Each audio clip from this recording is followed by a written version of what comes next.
இன்னைக்கு வந்து we'll have the trailers screening for us. So trailer பார்த்துக்கலாமா? முஃபாசா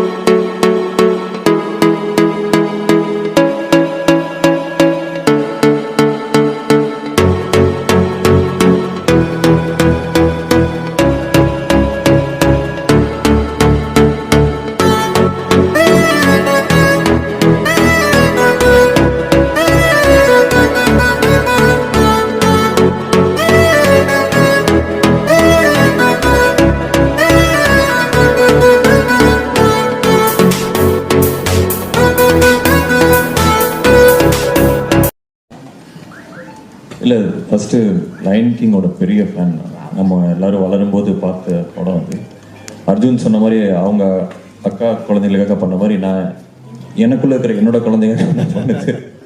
ஒரு எல்லாருக்குள்ளேயும் ஒரு இன்சைடில் ஒரு சைல்டு இருக்கும். ஸோ அந்த ஒரு சாட்டிஸ்ஃபேக்ஷன் மட்டுமே பண்ணது. இதனால் இது கிடைக்கும், அதனால் அது கிடைக்கும் அப்படிலாம் இல்லாமல் வெறும் இது கேட்டோடனே ரொம்ப எக்ஸைட் ஆகிட்டேன். இந்த மாதிரி ஒரு நம்மளுக்கு சைல்டுஹுட்டில் ஒரு ஃபேவரட்டான ஒரு படத்தில் ஒரு வாய்ஸ் கொடுக்க முடியுமா அப்படிங்கிறது. எனக்கு லயன் கிங்லேயும் எந்த அளவுக்கு சிம்பா முஃபாசா பிடிச்சோ அந்த அளவுக்கு ஸ்காரும் பிடிச்சிது. அதில் ஜெரமி ஐயன்ஸ் சூப்பராக பண்ணியிருப்பாரு. ஸோ அட்லீஸ்ட் அனிமேஷன் ஒரு வில்லனாக பண்ணலாமே அப்படின்னு. But I really enjoyed the process. First day கொஞ்சம் கஷ்டப்பட்டேன். we were just discussing ஆமாம் எப்படி ஒரு லைனுக்கு எப்படா டப் பண்ணுறது அப்படின்னு. But yeah like he said Vivek made it easier for us. ரொம்ப ஒரு அழகான எக்ஸ்பீரியன்ஸ் அது. மெமரிஸில் ஸோ அதுக்காக பண்ணேன். But a big thank you to Vivek and is entire team. அவங்க தான் ஹெல்ப் பண்ணாங்க இந்த என்டையர் டப்பிங் ப்ராசஸில். So that's how Mufasa happen. Okay, thank you sir. எல்லாருமே வந்து கேட்பாங்க. So everybody is a big fan of you, that majestic சிங்கம் போன்ற குரல் ஒரு லோகோ அது. ஏன்னா அவங்க தான் ஃபர்ஸ்ட் மிக்கி மவுஸ்ல இருந்து இந்த அனிமேஷன் அந்த இதுவே கொண்டு வராங்க. இப்போ லயன் கிங்ல வந்து முடியல, இப்போ வந்திருக்கு. ஸோ அதில் நாங்கள் எல்லாருமா சேர்ந்து அதுக்கு ஒரு வாய்ஸ் கொடுத்துருக்கோன்றத வந்து இதோட சேர்ந்து எனக்கு ரொம்ப பெருமையாக இருக்கு.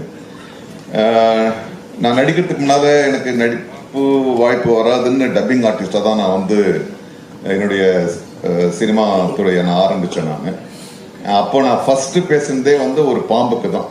ஆரூர்தாஸ் அவர்கள் வந்து எங்களையும் வாழ விடுங்கள்னு ஒரு மிருகங்கள் ஒரு இந்த தெருவில் குரங்கு பாம்பெல்லாம் வச்சு விளையாட்டு காமிப்பாங்களே, அவங்க கிட்ட இருந்து இதெல்லாம் தப்பிச்சு போயிடும்.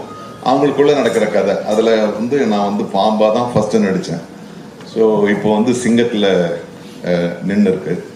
So I was two excited when I got this. ஏற்கனவே நீங்கள் சொன்ன மாதிரி அந்த பிக் ஜெயண்ட் அதில் வந்து ஸ்பீல்ஸ்பர்கோட படம், அதில் வந்து அந்த முக்கிய கதாபாத்திரத்துக்கு நான் தான் பண்ணேன். பட் ஆனால் இதில் வந்து ஒரு மிருகம்னு சொல்ல முடியாது. ஏன்னா அந்த படத்தை பார்க்கும்போது you don't feel that they are animals இல்லையா. அது எங்களை விட பெரிய நடிகர்களாக இருக்குது. அதுக்கு வாய்ஸ் கொடுக்கறதே it was very interesting. So it was very nice. There was learning from both the sides. Vivek உண்மையாகவே வந்து ஏன்னா வழக்கமான ஒரு டப்பிங் படம்னா அது வந்து வார்த்தைகளை போகிறது ரொம்ப ஈஸி. ஆனால் ஒரு சிங்கத்துக்காக மனிதர்கள் அல்லாத ஒரு முகம்னும் போது அதனுடைய லிப்பு அசைவுன்றது வந்து ரொம்ப ரொம்ப கஷ்டமா இருந்துச்சு. நம்ம எல்லாருமே அதான் என்ஜாய் பண்ணியிருக்கோம் இல்லையா. ஏன்னா லிப்புன்னா ஒரு யாருடைய லிப்பு இருந்தாலும் அதை பார்த்து பேசிடலாம். ஏன்னா இது ஒவ்வொரு லிப்பும் ஒவ்வொரு மாதிரி இருக்கு. குரங்குக்கு ஒரு மாதிரியா இருக்கு, சிங்கத்துக்குள்ளேயே வேற மாதிரியா இருக்கு. But it was a great learning.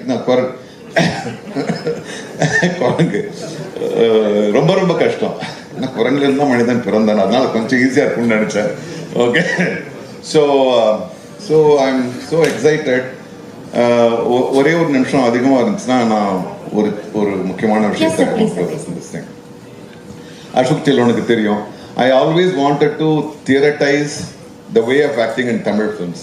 அதை பற்றி நிறைய பேசியிருக்கேன். நானும் ஒவ்வொரு காலகட்டத்திலையும் நான் வந்து இதை தியரட்டைஸ் பண்ணணும், இதுக்கு ஒரு தியரி கொண்டு வரணும்னு நான் வந்து அப்பப்போ முயற்சி பண்ணுவேன். ஏன்னா நான் நடிகன் ஆகும்போது இதெல்லாமே எனக்கு ஹெல்ப் பண்ணிச்சுன்னும் போது ரொம்ப நாளைக்கு முன்னால் வந்து நான் வந்து ஒரு 60-70 பக்கங்கள் வந்து நான் முடிச்சுட்டேன். பெரிய கொம்பன் மாதிரி நினச்சிக்கிட்டு முடிச்சுட்டேன்.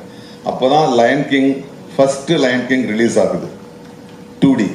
இப்போ 3D எல்லாம் கிடையாது. 2Dயில் வந்து லயன் கிங் ரிலீஸ் ஆகுது. அந்த ஒரு பர்டிகுலர் காட்சியில வந்து அப்பா சிங்கம் இறந்து போகுது அந்த ஸ்டாம்பீட்ல. ஒரு அந்த குட்டி சிங்கம் வந்து அந்த இறந்து போன அப்பாவை சுத்தி சுத்தி வந்து அப்பா எழுந்திருப்பா, அப்பா எழுந்திருப்பான்னு சொல்லணும். எனக்கு அழுகையா வருது. நான் தான் ரொம்ப ஓவரா எக்ஸைட் பண்ண, பக்கத்துல இப்படி ஓரக்கண்ணில் பார்த்தா பக்கத்துல இருக்க ஆளும் அழுகுறான், எட்டி பார்த்தா அவனும் அழுகுறான். நான் எழுதின 70 பக்கங்களை அப்படியே கிழிச்சு போட்டேன். ஒரு கோடுகளால ஒரு உணர்ச்சியை வந்து கடத்த முடியும்னா நான் என்ன பெரிய தியரிட்டைஸ் பண்றதுன்னு சொல்லிட்டு விட்டுட்டேன். So that was the connection with me with the lines of Disney. So எனக்கு வந்து ரொம்ப ரொம்ப பெருமை, உண்மையாகவே பெருமை. ஏன்னா நான் டப்பிங் ஆர்டிஸ்டாக ஆரம்பித்தேன். அதில் எல்லாத்துக்கும் எல்லா இடத்துலையும் ஒரு இது வேணும் இல்லைங்களா, ஒரு க்ரக்ஸ் வேணும். தேவர் மகன் மாதிரி இதில் மாதிரி டப்பிங்கில் உண்மையாகவே எனக்கு வந்து ஒரு உச்ச அனுபவம். நன்றி திரும்பியும் டிஸ்னிக்கு, நன்றி Vivek, whoever were part of making this. Thank you my colleagues. Thank you. Thank you. Okay.